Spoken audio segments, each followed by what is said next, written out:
স্বাগতম সবাইকে নতুন এই সিরিজে আমরা আলোচনা করব এসইউ আহমেদ স্যারের বইয়ের অনুশীলনের প্রশ্নসমূহের সমাধান নিয়ে। আমরা আলোচনা করব প্রথম সেটা হচ্ছে নির্ণায়ক চ্যাপ্টারটা অর্থাৎ 1.2।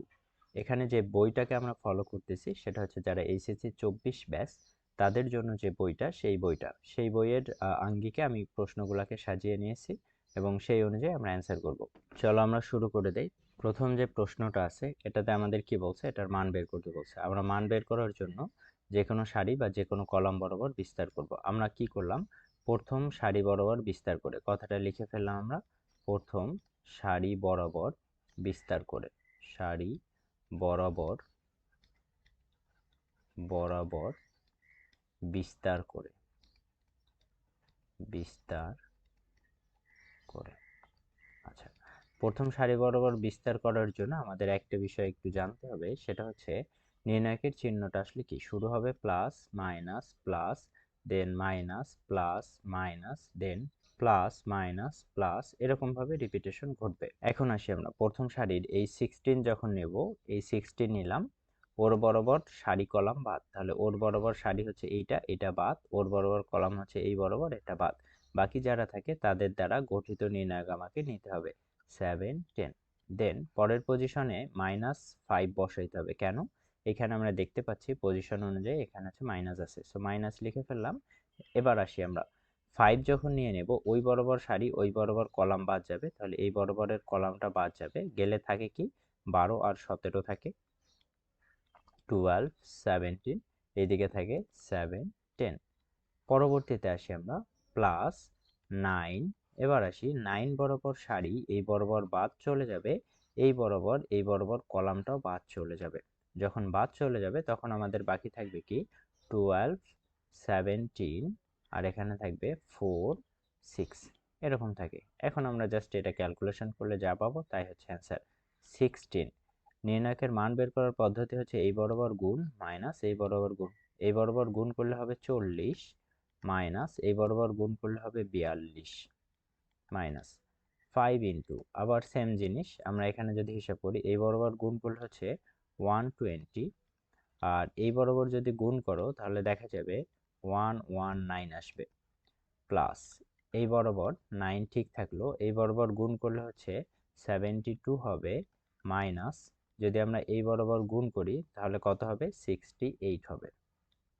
এরপর আমরা ক্যালকুলেশন করি এখান থেকে 16 ইন্টু -2, এখানে থাকবে -5 ইন্টু +1 মানে 5ই থাকবে, প্লাস 9 ইন্টু এই দুইটার মধ্যে যোগ বিয়োগ করলে হচ্ছে 4, এখানে কত থাকে, এইখানে থাকে -32 -5, আর এখানে থাকে 36।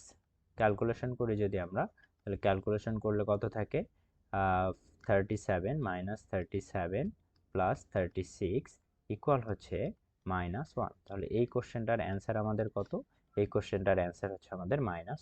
তো আশা করি বিষয়টা বুঝাইতে পারছি। তো চলো আবার আমরা এটাকে রিপিট করে নেই। প্রথমত আমাদের প্রথম সারি বরাবর বিস্তার করছি, প্রথম সারি বরাবর যখন বিস্তার করছি তাহলে এইটুক অংশ বাদ যাবে 16 এর জন্য, এটা কিন্তু মাইনাস না, এটা এমনি জাস্ট চিহ্ন।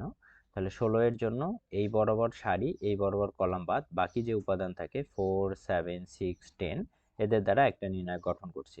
সেম ভাবে যখন 5 নিব, 5 এর পজিশন অনুযায়ী এখানে হবে মাইনাস, তাহলে 5 বরাবর সারি 5 বরাবর কলাম বাদ, বাকি থাকে 12 17 7 10, এই চারটাকে নিয়ে একটা নির্ণায়ক গঠন করছি।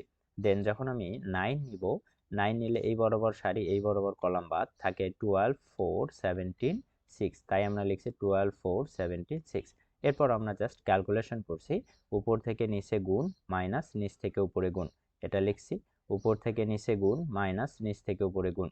দেন এখানে উপর থেকে নিচে গুণ মাইনাস নিচ থেকে উপরে গুণ, যোগ বিয়োগ করে আমরা দেখতে পাচ্ছি আমাদের অ্যান্সার আসে কত -1। আমাদের এই কোশ্চেনটার কাঙ্ক্ষিত অ্যান্সার হচ্ছে -1। নেক্সট কোশ্চেনে আমরা আসি, আমাদের বলছে এইটার নির্ণায়কের মান কত হবে। নির্ণায়কের ক্ষেত্রে যে কোনো সারির সাথে অপর যে কোনো সারির যোগ বিয়োগ করা যায়, আবার যে কোনো কলামের সাথে অপর যে কোনো কলামের যোগ বিয়োগ করা যায়। এই যে এই কলামটা এটাকে বলা হচ্ছে C1, এই যে এই কলামটা এটাকে বলা হচ্ছে C2, এই বরাবর যেটা সেটাকে বলা হচ্ছে C3, আর এই বরাবর যে রোটা সেটাকে বলা হচ্ছে R1, এই বরাবর যেটা সেটাকে বলা হচ্ছে R2, এই বরাবর যেটা সেটাকে বলা হচ্ছে R3। কোনো কারণে যদি আমরা ইনিশিয়ালি কলাম যেগুলো ছিল, রো যেগুলো ছিল, এগুলোকে চেঞ্জ করি, তাহলে সেটাকে প্রাইম আকারে লেখা হয়। যেমন পরবর্তীতে আমরা সলিউশনটা দেখলেই বুঝতে পারবো। সলিউশনের ক্ষেত্রে আমি যে কাজটা করলাম, প্রথম কলাম থেকে 2 নম্বর কলাম এবং 3 নম্বর কলাম বিয়োগ দেব। তার মানে এখানকার সব উপাদান থেকে এখানকার সব উপাদান বিয়োগ, এখানকার সব উপাদান বিয়োগ। বিষয়টা দাঁড়াচ্ছে এরকম, x প্লাস ওয়াই আগে থেকে ছিল, মাইনাস এখান থেকে 2 নম্বর কলামের উপাদান বিয়োগ দিছি, মাইনাস এখান থেকে 3 নম্বর কলামের উপাদান বিয়োগ দিছি। দেন প্রথম কলামে তো আবার এক্সও ছিল, এক্স মাইনাস এখানকার এক্স বিয়োগ দিছি, সেটা হচ্ছে মাইনাস মাইনাস এখানে প্লাসে মাইনাসে মাইনাস জেড হয়ে যাবে, তাই জেড লিখলাম মাইনাস জেড। পরেরটা আসি, ওয়াই মাইনাস জেড লিখে ফেললাম মাইনাস, তাহলে এটাও মাইনাস হয়ে যাবে, এটাও মাইনাস হয়ে যাবে, তো এখানে হচ্ছে মাইনাস ওয়াই মাইনাস জেড। পরে যা আছে তা আনচেঞ্জড, তাহলে আমরা লিখলাম এক্স প্লাস জেড, দেন হচ্ছে জেড, আর এখানে থাকে Y Z, Y plus Z. Side note অবশ্যই দিতে হবে আমাদের। সাইড নোটটা কি করছি আমরা বলতো, কলাম 1 প্রাইম যেটা, এটা তৈরি করছি কলাম 1 থেকে কলাম 2 বিয়োগ দিয়ে কলাম 3 বিয়োগ দিয়ে, লিখে ফেললাম। এরপরের কাজ কি? এরপরের কাজ আমাদের একটু ক্যালকুলেশন করা। ক্যালকুলেশন যদি করি, উপরে দেখো এক্স এক্স কেটে যায়, ওয়াই ওয়াই কেটে যায়, বাকি থাকে কি উপরে 0। এখানে যদি তুমি যোগ বিয়োগের হিসাবটা দেখো, তাহলে দেখবা মাইনাস টু জেড থাকে, নিচেরটাতেও মাইনাস টু জেড থাকবে। এইদিকে যারা আছে তারা তো আছেই, এক্স এক্স প্লাস জেড, এখানে হচ্ছে জেড, এখানে Y Z, Y plus Z, এরকম থাকে। এরপর আমরা এইখান থেকে টু জেড কমন নিতে পারি, মাইনাস টু জেড কমন নেওয়া যায়। এখন কথা হচ্ছে ভাইয়া মাইনাস টু জেড কীভাবে কমন নিতে পারি? আমরা তো জানি যে কোনো একটা সারি বা কোনো একটা কলাম বরাবর সেম উপাদান থাকলে তাদেরকে কমন নেওয়া যায়। এখানে তো কেবলমাত্র এই দুইটাতে আছে, উপরেরটাতে তো নাই। তো উপরেরটাতে নাই বলতে আসলে ভুল হবে, এখানে অ্যাকচুয়ালি আছে, আমি দিলাম এরকম ভাবে। দেখো 0 × -2z মানে কি 0ই। সো এখন কিন্তু মনে হচ্ছে তিনটাতেই আছে, সো আমি এইখান থেকে minus two Z easily common নিতে পারি।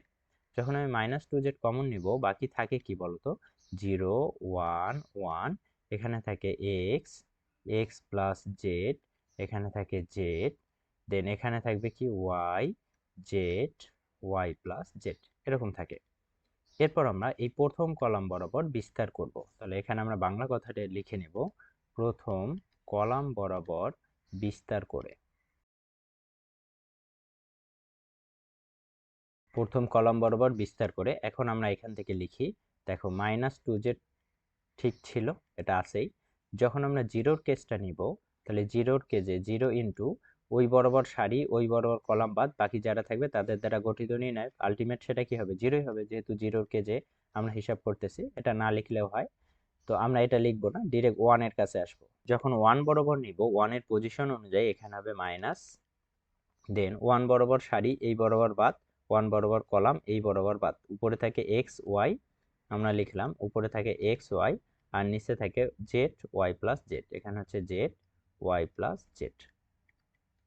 দেন পরের পজিশন অনুযায়ী ওয়ান হবে প্লাস, এই ওয়ানটা হবে প্লাস, মানে পজিশন অনুযায়ী। দেন ওই বরাবর আমার কলাম বাদ ওই বরাবর সারি বাদ, থাকে কি এক্স, এখানে থাকে এক্স প্লাস জেড, উপরে থাকে ওয়াই, আর এখানে থাকে জেড। এটা আমরা লিখতেই পারি। এখন জাস্ট এটা ক্যালকুলেশন করলে যেটা হবে সেটাই কিন্তু আমাদের অ্যান্সার। আমি একটু ক্যালকুলেশনটা উপরে দেখাই, মাইনাস টু জেড যেটা ছিল সেটা তো আছেই, মাইনাস টু জেড। এবার দেখো এই বরাবর গুণ করলে কি হবে, এক্স ওয়াই, তো সামনে আবার কি আছে, এটা তো একবারই সামনে, এইখানে আছে মাইনাস, আমরা এখানে লিখলাম মাইনাস। মাইনাস লেখার পর এই বরাবর গুণ করলে কি হয়, X Y, minus X Y minus, then যখন আমি এই বরাবর জেড কে গুণ করতেছি তাহলে হয়ে যাবে কি এক্স জেড। ফর্মুলার মাইনাস আর সামনের মাইনাস এই দুইজন মিলে হয়ে যাবে কিন্তু প্লাস। আচ্ছা আমরা চাইলে এটাকে এভাবেও লিখতে পারতাম, মাইনাসটা সামনেই দিলাম, এটা কিন্তু তখন প্লাস, তাহলে তোমাদের বুঝতে সুবিধা হবে। তাহলে কি করছি, মাইনাস সামনে আছে এই বরাবর গুণ করছি, এটা লিখছি। দেন গুণ করার পর মাইনাস নিচেরটা লিখতে হবে, মানে এই বরাবর গুণ করলে কত হয় এক্স ওয়াই, সো আমরা এখানে লিখলাম এক্স ওয়াই। দেন পরের পজিশনে আসি, প্লাস এই বরাবর গুণ করলে কি হবে, এই বরাবর গুণ করলে হচ্ছে এক্স জেড, মাইনাস এই বরাবর গুণ করলে হচ্ছে X Y minus Y Z. এটা আমরা লিখতেই পারি। এরপর পরের ক্যালকুলেশনে যাই, একটু ভালোভাবে বুঝো, খেয়াল রাখিও কোথায় কি হচ্ছে, টু জেড মাইনাস দিয়ে ভিতরে গুণ করলে হবে minus X Y minus X Z plus X Y. এটা আমরা লিখতে পারি।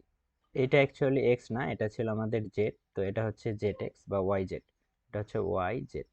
আচ্ছা, দেন এইখানে কে ছিল? এখানে ছিল plus X Z minus X Y minus Y Z, এরকম ছিল। এখন কাটাকাটি কি কি যায় সেই বিষয়টা খেয়াল করে দেখো। এখানে ছিল X Z minus X Z plus X Z কাটা যায়, তাহলে এই যে এটা ছিল কি plus Y Z minus Y Z কাটা যায়। বাকি থাকে কি? বাকি থাকে এখানে আমরা লিখলাম মাইনাস টু জেড ছিলই, আর এইখানে দেখো টু এক্স এক্স ওয়াই ছিল, এখানে হচ্ছে এক্স ওয়াই ছিল দুইটা, তো আমরা লিখলাম মাইনাস টু এক্স ওয়াই। অনেক ঘিজিবিজি হয়ে গেছে।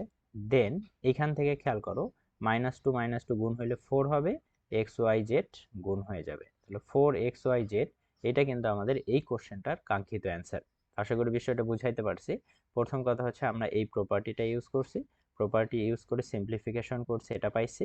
দেন নির্ণায়কের যে নিয়ম ছিল নির্ণায়কের মান বের করার, বিস্তার করে সেটা কাজ করে আমরা এখান থেকে মান বের করছি কত?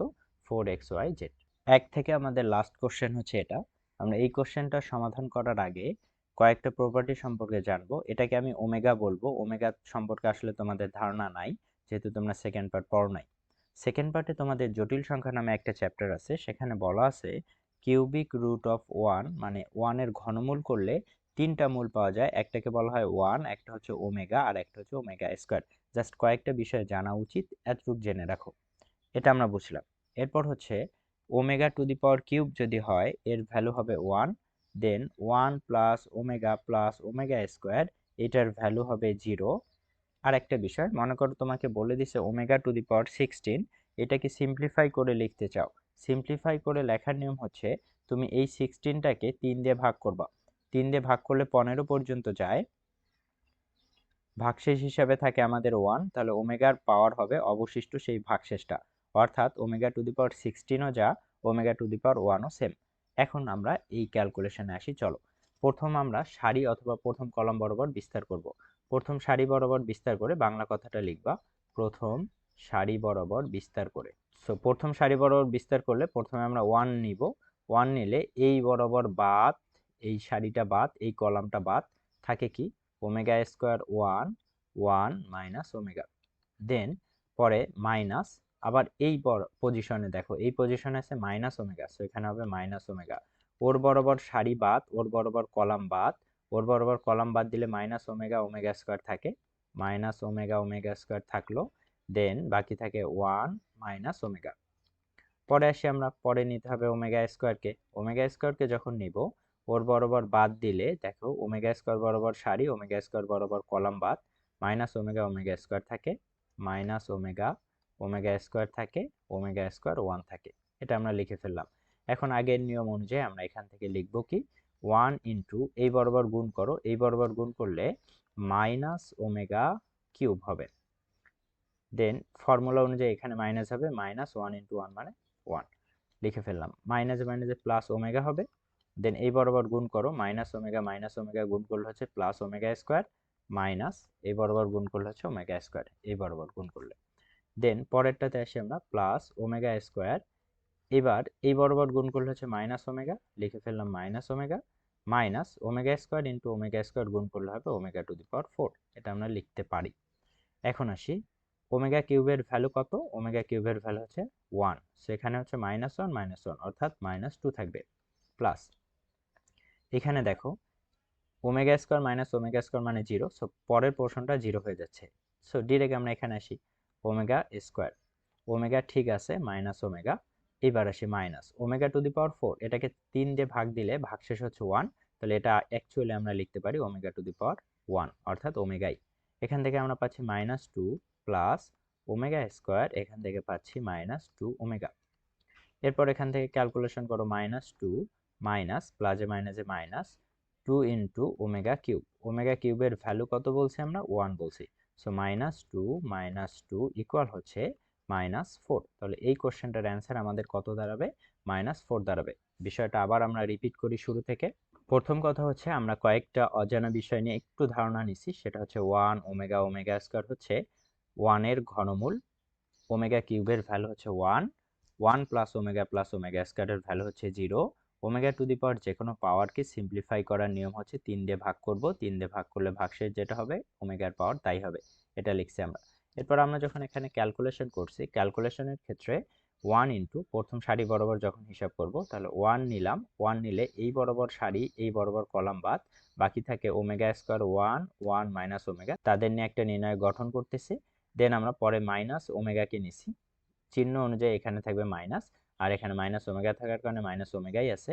দেন এই বরাবর কলাম এই বরাবর সারি বাদ, minus omega omega square 1 minus omega, এটা নিয়ে একটা নির্ণয় গঠন করছি। পরের পজিশনে ছিল ওমেগা স্কয়ারকে রাখছি ওই বরাবর সারি ওই বরাবর কলাম বাদ, মাইনাস ওমেগা ওমেগা স্কয়ার 1, এদেরকে নিয়ে একটা নির্ণয় গঠন করছি।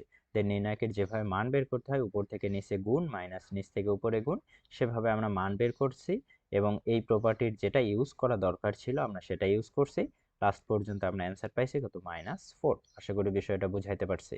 1 থেকে আমাদের এই 3টা কোশ্চেন, এরপর আমরা 2 এর জন্য আরেকটা টিউটোরিয়াল দেখব।